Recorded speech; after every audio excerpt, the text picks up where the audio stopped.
Bonjour à tous, voici à nouveau une petite vidéo pour réviser. Cette vidéo est destinée principalement à la classe 6043.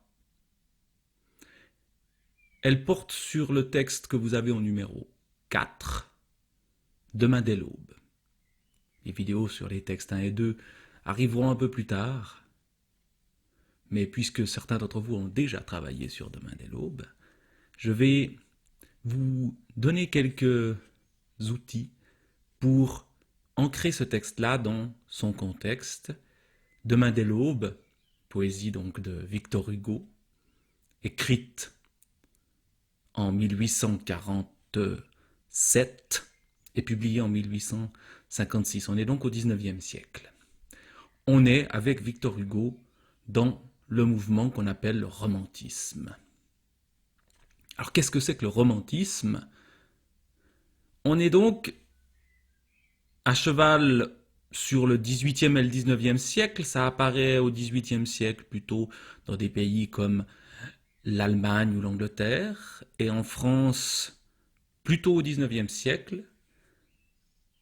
Ce romantisme est donc lié à une période historique assez mouvementée.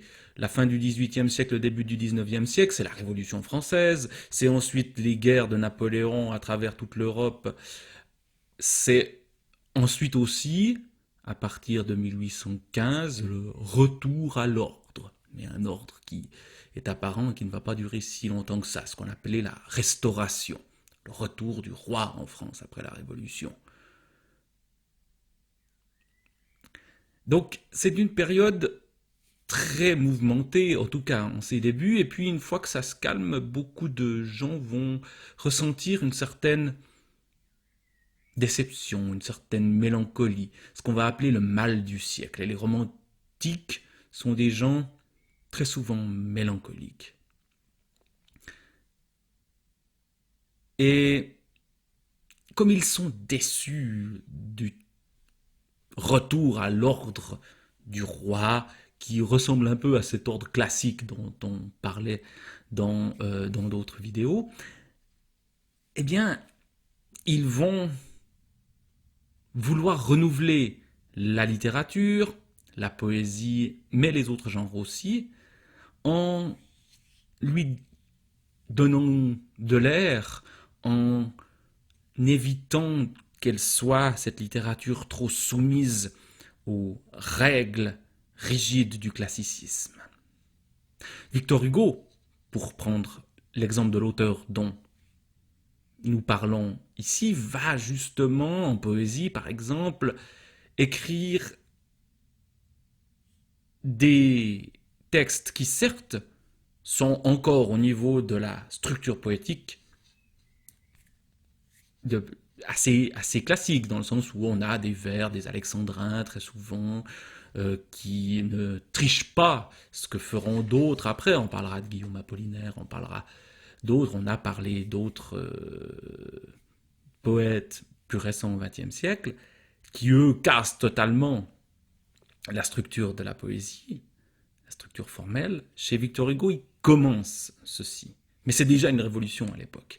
Par exemple, il utilise beaucoup, et ça vous pourrez l'observer dans Demain dès l'aube, ce qu'on appelle les rejets, les contre-rejets, c'est-à-dire on isole un mot pour lui donner plus de force. Ou alors il va mélanger des thématiques qui sont normalement opposées, des choses de très haute facture avec des choses vulgaires. Il y a donc une volonté de sortir de quelque chose de trop cadré, de trop rigide chez Victor Hugo. Et puis, et chez les romantiques de manière générale. Parmi les grands thèmes des romantiques, il y a cette volonté de liberté, ce qu'on appelle aussi le lyrisme, c'est-à-dire le fait de s'appuyer sur le je, sur moi, sur ce que je ressens. Donc l'importance des sentiments, souvent de la poésie amoureuse ou de la poésie liée à des événements tragiques. On verra que dans Demain dès l'aube de Victor Hugo, on est face à un événement absolument terrible qui est la mort de sa propre fille. Donc, cette poésie lyrique insiste sur le « je », sur ce que ressent le poète lui-même. Donc, il y a un côté autobiographique, en tout cas dans l'œuvre de Victor Hugo, c'est quelque chose qui est présent. Autre thème typique du romantisme, la nature. La nature comme une sorte de refuge loin des horreurs de la civilisation, loin des horreurs du monde. La nature qui protège ces gens sensibles que sont les romantismes, ces gens souffrants que sont les romantismes à cause de ce mal du siècle. La nature qui, dans ce qu'elle a de sauvage, dans ce qu'elle a de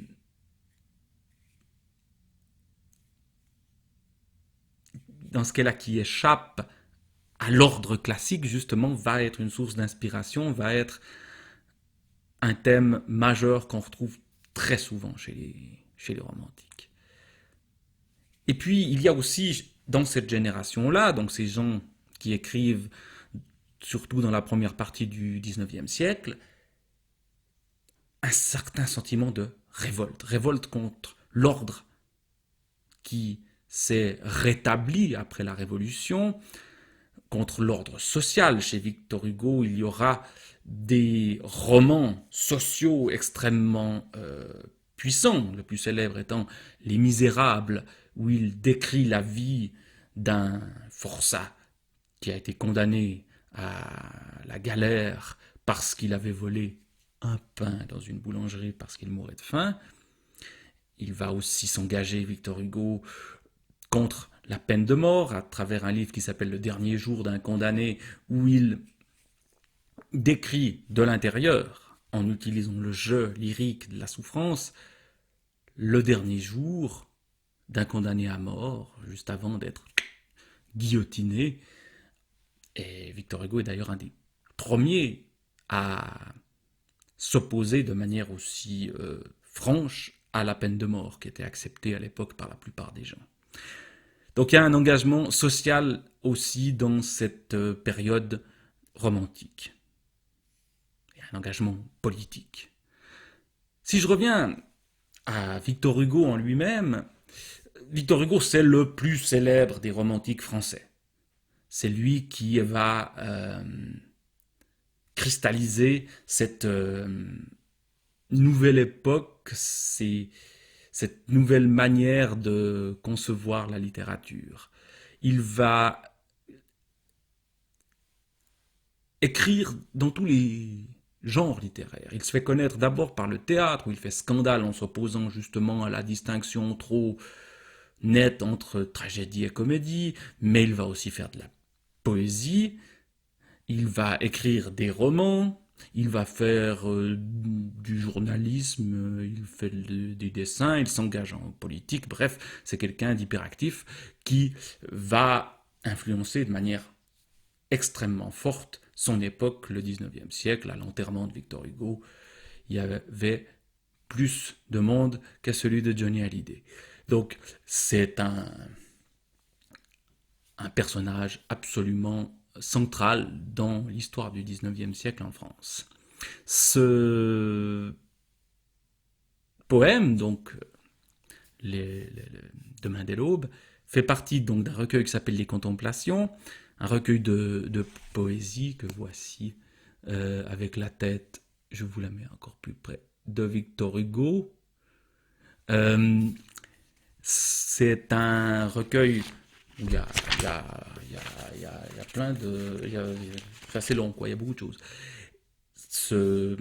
Et qui est basé sur, justement, en grande partie son autobiographie, sur sa propre vie. Et où il va notamment parler du drame qu'il a vécu, qui est la mort de sa fille, Léopoldine, qui est morte d'un accident à l'âge de 19 ans. Elle s'est noyée. Elle s'est noyée ainsi que son mari. Elle venait de se marier et il faisait une petite tour en barque sur une rivière.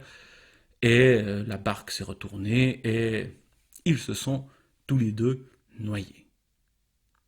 Ce drame a marqué Victor Hugo et va justement le travailler au point qu'il écrira plusieurs poésies en hommage à sa fille Léopoldine et que tout le recueil des Contemplations est lié à ce drame terrible. Le texte Demain dès l'aube a été écrit le 3 septembre 1847, précisément, en tout cas c'est la date qui se trouve dans le livre, et Léopoldine est morte noyée le 4 septembre 1843, donc on est à un anniversaire au moment où il écrit ce texte-là, donc forcément dans un moment où la douleur d'avoir perdu sa fille quelques années après se réveille. Et donc, la raison de l'écriture de ce poème-là est assez claire, c'est un hommage à sa fille Léopoldine.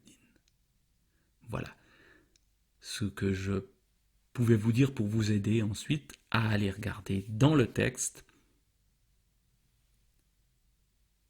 ce que l'on peut en dire, ce que l'on peut retrouver de la douleur de Victor Hugo, perdant sa fille de manière dramatique. Bon travail, bonne suite à tous, bientôt d'autres petites vidéos de révision qui vous permettront de réussir vos examens haut la main. Au revoir.